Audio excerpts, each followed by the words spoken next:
বাবরি মসজিদ ইস্যুতে মেজাজ হারালেন আমজনতা উন্নয়ন পার্টির প্রতিষ্ঠাতা তথা বিধায়ক হুমায়ুন কবির। অভিযোগ উঠেছে বাবরি মসজিদের জন্য যে পরিমাণ টাকা সংগ্রহিত হয়েছে তা ৯/৬ করা হয়েছে। কেউ কেউ আবার প্রচার করছে এই টাকা ব্যবহার করা হয়েছে ভোটের কাজে। হুমায়ুন বলেন বাবরি মসজিদের অনুদান এখনো ১০ কোটি পেরোয়নি। হুমায়ুন বলেন বাবরি মসজিদের বিরোধিতায় মানুষকে ১০% মুসলমান হাইকোর্টে মামলা করেছে। হুমায়ুন সাফ জানান বেশ কিছু ইউটিউবার এটা নিয়ে প্রচার করছে, আমার যা হবে হবে, যারা এসব করছে তাদেরকে মারব।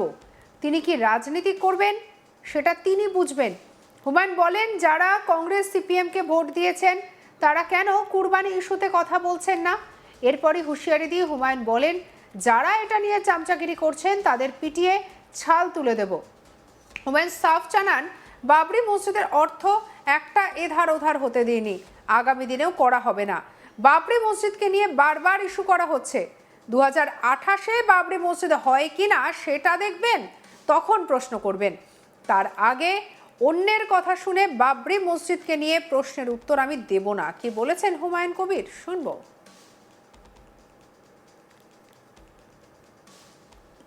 যারা বাবরি মসজিদ আমি করেছি আর বাবরি মসজিদের জন্য যারা অনুদান করেছে সেই অনুদানের মাত্রা এখনো 10 কোটি ছাড়ায়নি। তারা আবার সেই মুনাফেক মুসলমানরা হাইকোর্টে গিয়ে আমার বিরুদ্ধে অর্থ তছরূপের মামলা করছে।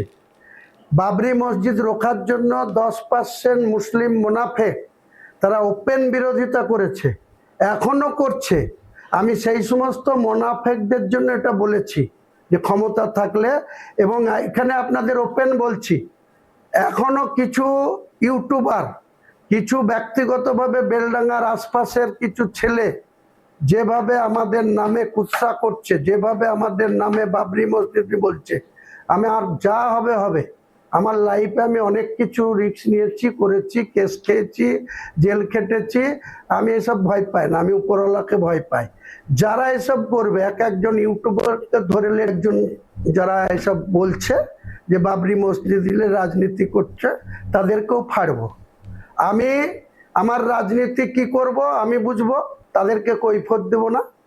আর আজকে যারা কংগ্রেসকে ভোট দিচ্ছে, যারা টিএমসি কে ভোট দিচ্ছে, যারা সিপিএম কে ভোট দিচ্ছে, কারো মুখে কথা নাই কেন?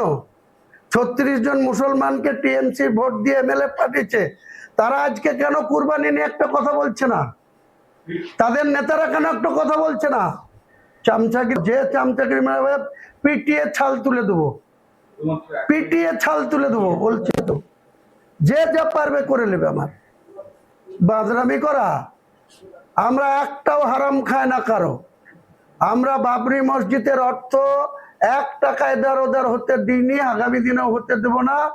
বাবরি মসজিদটা নিয়ে বারবার ইস্যু করা হচ্ছে, বাবরি মসজিদ হয় কিনা সেটা 2028-এ যেদিন ওপেন করব সেদিন প্রশ্ন করবেন, তার উত্তর দেব। তার আগে আলতো ফালতো কারো কথা শুনে বাবরি মসজিদের কোনো কোশ্চেনের উত্তর আমি দেব। মতের কোনো গুরুত্ব আমার কাছে নেই। পার্টি আমার, পার্টি আমি করেছি, অর্থ ব্যয় করে করেছি, নিজের জীবনের রিস্ক নিয়ে করেছি। সেই পার্টির কাকে ক্যান্ডিডেট করব? যারা চামচাগিরি, তারা টিএমসির দালাল। টিএমসির দালালরা আজকে এইসব কথা বলছে। সেই দালালদের সাথে কথা বলে কি হাসানকে বাদ দিয়েছিল, দিয়ে রবি চৌধুরীকে প্রার্থী করেছিল? না সেই দালালদের সাথে মতামত নিয়ে এখানে আতাউরকে প্রার্থী করেছিল?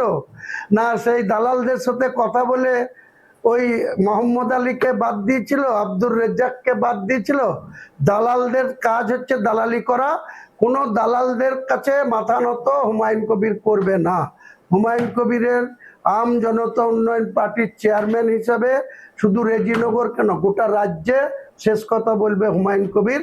তার যার পছন্দ হবে সে করবে, যার পছন্দ হবে না সে আমার বিরুদ্ধে অধীরের কাছে যাক, না হলে আবার মমতার কাছে যাক, আর না হলে সিপিএম এর সেলিমদের কাছে যাক। আমার কাছে বেশি বাঁদরামি করলে ফেড়ে দেবো, এক একটাকে ধরবো আর ফাড়বো। যারা কুরবানি বাবরি মসজিদ অনুদান এবং রাজ্যের সাম্প্রতিক প্রশাসনিক নির্দেশিকা ঘিরে ফের বিস্ফোরক মন্তব্য করলেন হুমায়ুন কবির। একদিকে যেমন রাজ্য সরকারের নির্দিষ্ট কিছু সিদ্ধান্তের কড়া সমালোচনা করেন, অন্যদিকে মুসলিম সম্প্রদায়ের মানুষজনকেও সংযম এবং সতর্কতার বার্তা দেন তিনি। এদিন হুমায়ুন কবির কংগ্রেস, সিপিআইএম এবং তৃণমূল কংগ্রেসের ভোট দেওয়া মুসলিম ভোটারদের উদ্দেশ্যেও প্রশ্ন তোলেন। তার বক্তব্য, আপনাদের নেতারা কেন কুরবানি নিয়ে কথা বলছেন না? তাদের বলুন মুসলিমদের স্বার্থ নিয়ে মুখ খুলতে। কুরবানি প্রসঙ্গে রাজ্য সরকারের 14 বছর বয়স সংক্রান্ত নির্দেশিকা দিয়ে তীব্র আপত্তি জানান হুমায়ুন কবির। কি বলছেন শুনবো। বলছি তো 14 বছর বয়সের আইডেন্টিফাই কে করবে? বয়সের বার্থ সার্টিফিকেট কে দেবে?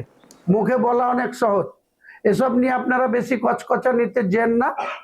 আমি বলছি এই যারা এসব ওসিরা বলছে, আগে দিলীপ বাবু সম্মানীয় পানি সম্পদ বিকাশ উন্নয়ন মন্ত্রী এবং পঞ্চায়েত মন্ত্রী, তিনাকে আগে বলুন যে গরুর কথা বলছে সেই গরুর জনগণনা করুক।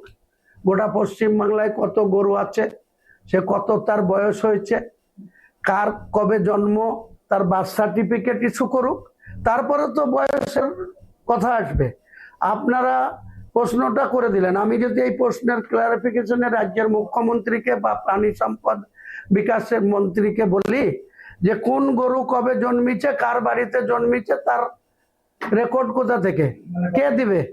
একটা গতকাল বিভিন্ন জায়গায় ওই প্রশাসনিক থেকে বিভিন্ন জায়গায় মিটিং করেছে যে আরে প্রশাসনিক থেকে মিটিং করেছে, আমার কাছেও তো খবর আছে। তা আমি তো ওই জন্য বলছি যে যতটা বলা সহজ, আপনি কোনো প্রশাসনের আধিকারিক, সে এসডিও হোক, বিডিও হোক, আইসি হোক, ওসি হোক, যারা গ্রাসরুটকে কন্ট্রোল করে, যারা জনগণের সঙ্গে সম্পর্ক রেখে চলে, তাদের ক্ষমতা আছে কোন গরুটার 14 বছর বয়স আর কোন গরুটার 8 বছর বয়স, তাকে পেপারসে কে আইডেন্টিফাই করবে? আমার এই প্রশ্নের জবাব দি, কাকে? রাজ্য সরকার। 14 বছর বলাটা অনেক সহজ, কিন্তু একজন ব্যক্তি তার বাড়িতে গরু জন্মিছে, সে 8 বছর আগে বলছে, সে 8টাকে 18 বলবে। তিনি আরো বলেন, প্রশাসনিক বৈঠক হচ্ছে ঠিকই, কিন্তু গ্রাসরুট স্তরের আধিকারিক যেমন বিডিও, ওসি বা আইসিরা এই বিষয়ে সাধারণ মানুষকে কিভাবে জবাব দেবেন তা নিয়েও প্রশ্ন রয়েছে। কি বলেছেন শুনবো। আপনি বলছেন যে আপনি মুখ্যমন্ত্রীর সঙ্গে কথা বলেছেন, রাজ্য সরকার এই নির্দেশিকা জারি করেছে, মুখ্যমন্ত্রীর সঙ্গে এই জায়গায় আপনার বক্তব্যটা? আমার ক্লিয়ার বক্তব্য, মুখ্যমন্ত্রীর দপ্তর থেকে নিশ্চয়ই ছাড়পত্র আছে, তার জন্য এই ধরনের একটা নির্দেশিকা বেরিয়েছে, কিন্তু কুরবানির ক্ষেত্রে এটা প্রযোজ্য নয়। উনি যেটা বলতে চেয়েছেন যে প্রকাশ্য কোনো বলিদান হবে না, বলিদানের সঙ্গে কুরবানির আকাশ পাতাল তফাৎ আছে। বলিদান আমরা দেখেছি বর্ধমানের জামালপুর বলে একটা জায়গা আছে, সেখানে বাবাস্থান, সেখানে প্রকাশ্য মোষ বলি হয়, ছাগল বলি হয়, ভেড়া বলি হয়, সেগুলোকে বলে প্রকাশ্য বলিদান। সেক্ষেত্রে তিনারা কি রেস্ট্রিকশন নেবে, তাদের কি কন্ট্রোল করবে? কিন্তু কুরবানি শুধু বাংলায় নয়।